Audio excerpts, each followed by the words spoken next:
Hi. Hey again. Here we are for You Should Be Grateful Stories of Race, Identity, and Transracial Adoption by Angela Tucker.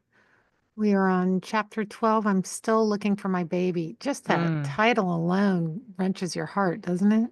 I wondered what it was going to be about. You know, we knew it was about Deborah, her mother, birth mother, but I didn't understand why the context of it, and it's sad.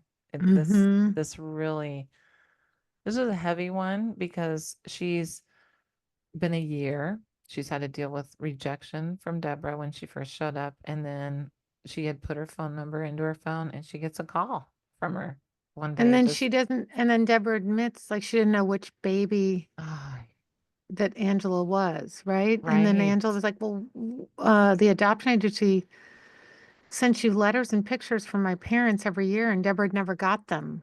No, never got them.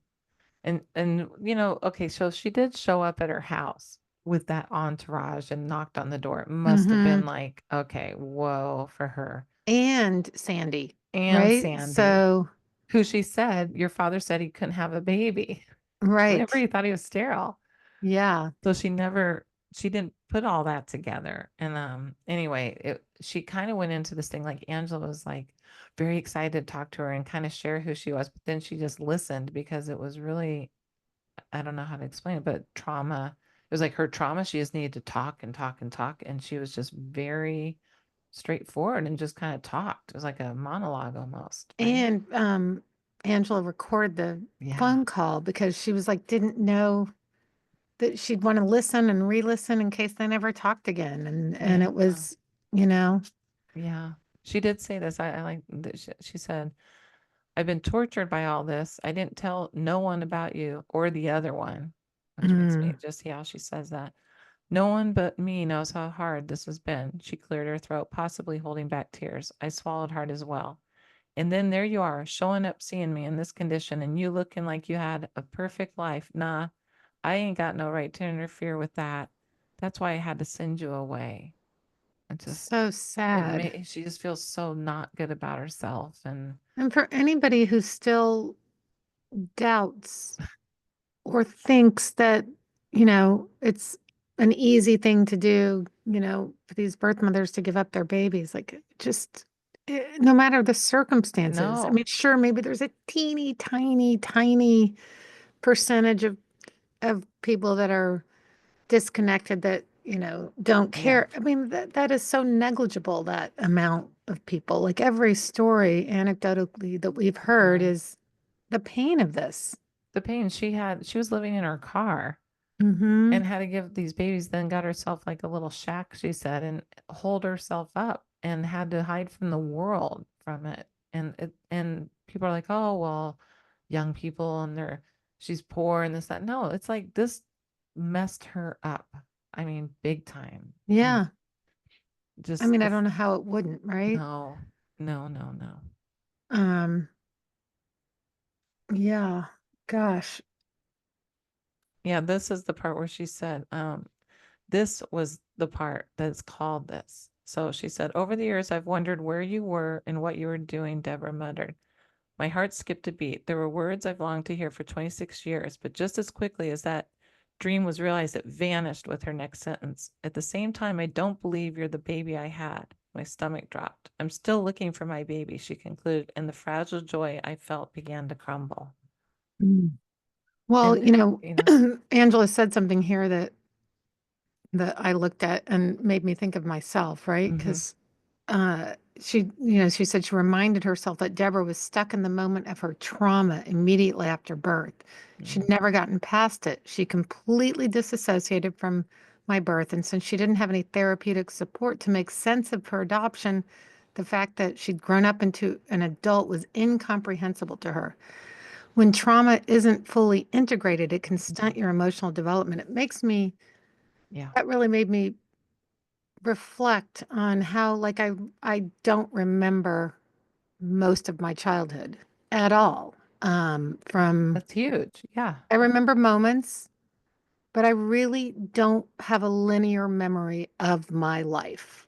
yeah, And even and then also my teenage years were just So I realize I have disassociated. That, I mean, Yeah. that struck me that how Yeah. much I disassociated from my Yeah. life.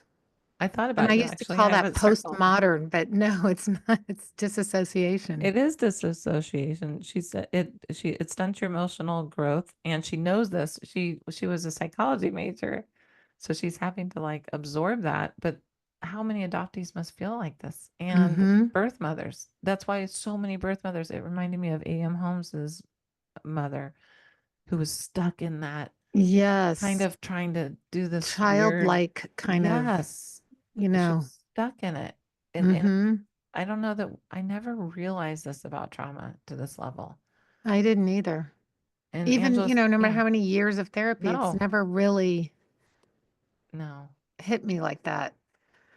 yeah, And then they did, so every year her parents mailed, and then she goes into some stories about people she's worked with and that how, for some birth mothers, it's too painful to get those pictures. And yeah.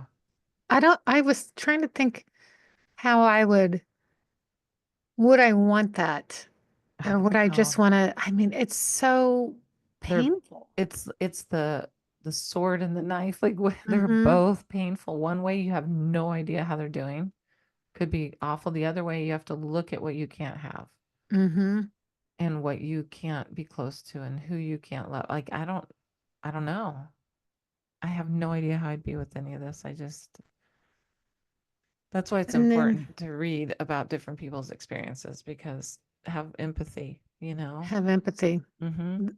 Then she and her family go back to visit Deborah. They meet with the agency who said, we sent you, or we just didn't have an address for you. And, and then Angela got into, well, Deborah was like her life was not, how was she expected to know, and that the agencies, No one told her.